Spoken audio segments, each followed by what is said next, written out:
आत्मकल्याणाची साधने भाग क्रमांक 1 मनुष्य जीवनाचे महत्व साध्वी सर्वेश्वरीताई शिवालय आश्रम भवानी शंकर मंदिर परिसर नांदुरा जिल्हा बुलढाणा। गुरुर्ब्रह्मा गुरुर्विष्णू गुरुर्देवो महेश्वरा गुरुर्साक्षात् परब्रह्मा तस्मै श्री गुरुवे नमः। श्री सद्गुरुनाथ महाराज की जय। जय जय रामकृष्ण हरी। मनुष्य जन्मामध्ये आल्यानंतर प्रत्येक जीवाचं जन्माला येण्याचं एक ध्येय असते, एक कर्तव्य असतं आणि आपल्या जन्माचं प्रमुख कर्तव्य म्हणजे आपलं आत्मकल्याण साधने होय। आत्मकल्याण याचा अर्थ काय आहे? आत्मकल्याण याचा अर्थ असा आहे, स्वतःविषयी स्वतःचं असलेलं कर्तृत्व, कर्तव्य, मी कोण आहे या प्रश्नाचं उत्तर शोधणे, माझं आत्महित कशामध्ये आहे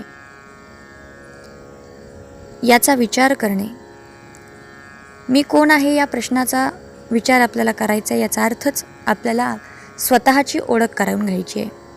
स्वची ओळख साधने यालाच आत्मकल्याण असं म्हणतात। आत्मा जो अविनाशी आहे, नित्य आहे, सनातन आहे, ज्याचा नाश होत नाही, तोच आत्मा एखाद्या देहामध्ये प्रवेश करतो आणि मग त्या देहामध्ये प्रवेश केल्यानंतर त्या देहालाच जीव हा सत्य मानून बसतो। देहाला सत्य मानून बसल्यामुळे मीच देह आहे आणि देहासंबंधी सर्व गोष्टी ह्या माझ्या आहेत। या मी आणि माझेपणाच्या बंधनाने जीव बांधला जातो आणि हेच बंधन जीवाच्या खऱ्या आत्मसुखाला बाधक ठरतं। म्हणून मी आणि माझेपणाची ही गुंती सुटली पाहिजे, ही गाठ सुटली पाहिजे। आणि म्हणून मी देह नसून मी कोण आहे, माझा वास्तविक परिचय काय आहे। जरी जन्मजन्मांतरीचा आपण प्रवास करत आलो, 84 लक्ष योनी फिरत आलोत, तर त्यामध्ये आपण नानाविध प्रकारच्या योनींमध्ये जन्म घेतला, नानाविध प्रकारच्या कुटुंबांमध्ये आपण जन्म घेतला, परंतु हे सर्व बदलणारं आहे, परिवर्तनीय आहे, कारण संसाराचं चक्र हे परिवर्तनशील असतं। परंतु आत्मा हा नित्य आहे, तो कधीही बदलत नाही आणि म्हणून त्याचं वास्तविक स्थिर स्वरूप काय आहे, तोच आत्मा म्हणजे मी। आणि म्हणून आपला या स्वतःचा परिचय करून घेणे यालाच आत्मकल्याण असं म्हणतात। कारण आपल्या अविनाशी स्वरूपाला ज्यावेळी आपण जाणू, त्याचवेळी त्या अविनाशी पदाला आपण प्राप्त करून घेऊ शकू। आणि म्हणूनच या अविनाशी पदाला प्राप्त करून घेण्याचं साठीच आपलं हे प्रमुख कर्तव्य आहे, त्याला आत्मकल्याण असं म्हटलं जातं। मग हे आत्मकल्याण साधण्यासाठी आपल्याला काय करावं लागेल? तर आत्मकल्याण साधण्यासाठी आत्मकल्याणाचे साधने याचा विचार करत असताना सगळ्यात पहिलं साधन म्हणजे आपल्याला मिळालेला मनुष्य जन्म। हा मानवाचा जन्म आपल्याला मिळाला, खरं तर ही भगवंतांनी आपल्यावरती केलेली कृपाच आहे, अनुग्रहच आहे। 84 लक्ष योनीमध्ये विशेषत्वाने भगवंतांनी मनुष्य जन्माची निर्मिती केली। या पृथ्वीवरती चराचर सृष्टीमध्ये अनेक जीवजंतू जन्माला आलेत, पशुपक्षी जन्माला आलेत, मात्र त्या सर्वांमध्ये आत्मकल्याण साधण्याचा विचार केवळ आणि केवळ माणसांकडे आहेत। याचं कारण असं, कारण इतर जीवांमध्ये देहबुद्धी आहे, मात्र माणसामध्ये आत्मबुद्धी आहे। देहबुद्धी म्हणजे देहाला सत्य मानून मीच देह आहे असं सत्य मानून देहादिशी संबंधित असलेल्या सर्व गोष्टी सत्य आहे अशा या नश्वर मिथ्या संसारामध्ये, भ्रमामध्ये फसणे, आणि हीच देहबुद्धी झाली, हीच देहबुद्धी जीवाच्या दुःखाला कारण आहे। मात्र माणसामध्ये भगवंताने विशेष करून बुद्धी दिली, ज्या बुद्धीचा आपण सदुपयोग करून, विवेकाचा उपयोग करून आपल्या स्वतःचा आत्मिक परिचय साधून घेऊ शकू। म्हणून मी देह नसून वास्तविक माझं स्वरूप हे अविनाशी आहे आणि त्या अविनाशी पदाला प्राप्त करण्यासाठी प्रमुख साधन म्हणजे मनुष्य जन्म आहे। मनुष्य जन्माची हीच विशेषता आहे, म्हणून तर स्वर्गाधिक देवतासुद्धा या मनुष्य जन्माची अपेक्षा करतात। स्वर्गीचे अमर इच्छिता ती देवा मृत्यूलोकी भावा जन्म आमा। विचार करण्यासारखी गोष्ट आहे ज्या स्वर्गातल्या देवतांनी अमृत प्राशन करून अमर झाले, जे अमृत प्राप्त करण्यासाठी त्यांनी समुद्र मंथनासारखे कष्ट केलेत, ते मात्र मृत्यूलोकाची अपेक्षा, मनुष्य जन्माची अपेक्षा का करतात?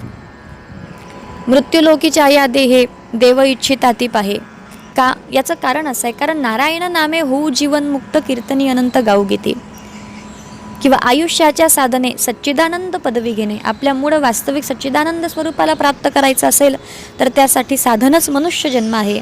कारण या मनुष्य जन्मामध्ये येऊनच मृत्यूलोकावरती मनुष्य जन्म प्राप्त होणे परमभाग्याची गोष्ट आहे. कारण इथे मनुष्य जन्माची प्राप्ती करूनच आपण भगवंताचं भजन करू शकतो, संकीर्तन करू शकतो, सत्संग करू शकतो, संतांची सेवा करू शकतो. भगवत सेवा करून, सत्संग करून, परोपकारामध्ये जीवन खर्ची करून आपण खऱ्या अर्थाने आपलं आत्महित साधू शकतो. पण मनुष्याचा जन्म हा दुर्मिळ आहे, दुर्लभ आहे. मनुष्य जन्म दुर्लभ जाणारे, नरदेह दुर्लभ जाणारे असं संतांनी म्हटलेलं आहे. म्हणून या नरदेहाची सार्थकता आपल्याला साधायची आहे. आणि या नरदेहाची सार्थकता कशामध्ये आहे याचा आपण विचार करूया. नरदेह आपल्याला मिळाला तो केवळ आणि केवळ संसाराची कर्म करून सांसारिक भोग भोगण्यासाठी मिळाला असं नाही.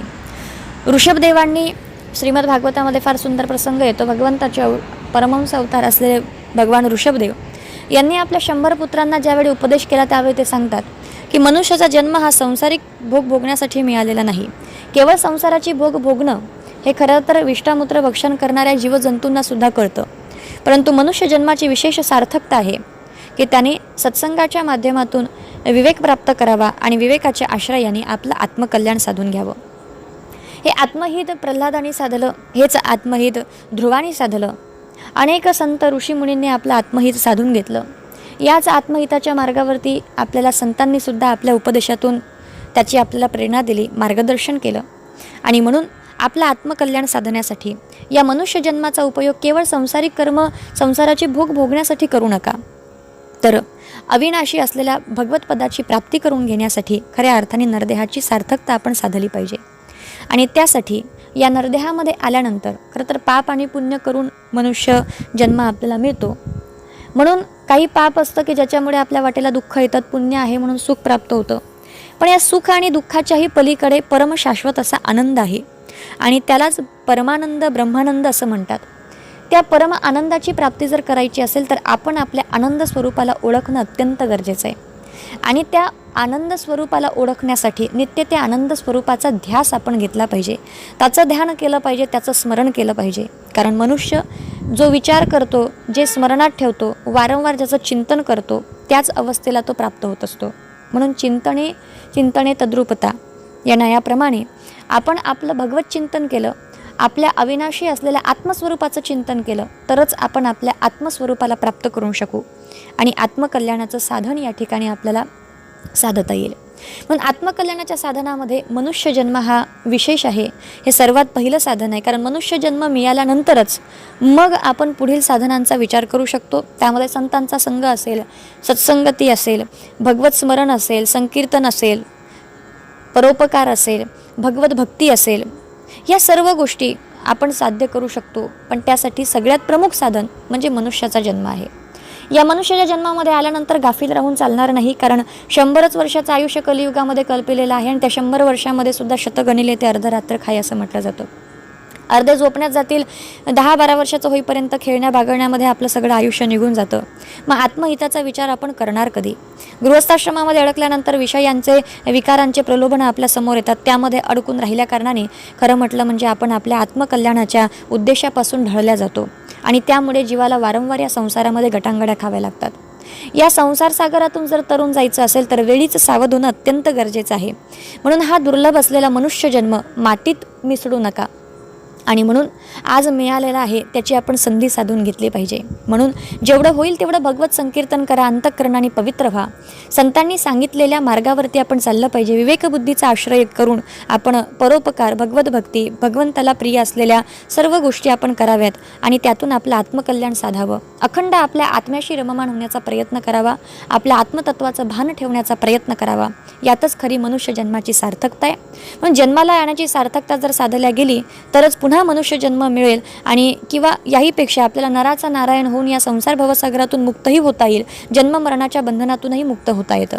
मात्र हे साधण्यासाठी आज आपण आपल्या नरदेहाचं महत्त्व समजून घ्यावं आणि संतांनी सांगितलेल्या आत्मकल्याणाच्या मार्गावरती चालण्याचा संकल्प करावा आणि त्या पद्धतीने आपलं आत्महित साधून घ्यावं.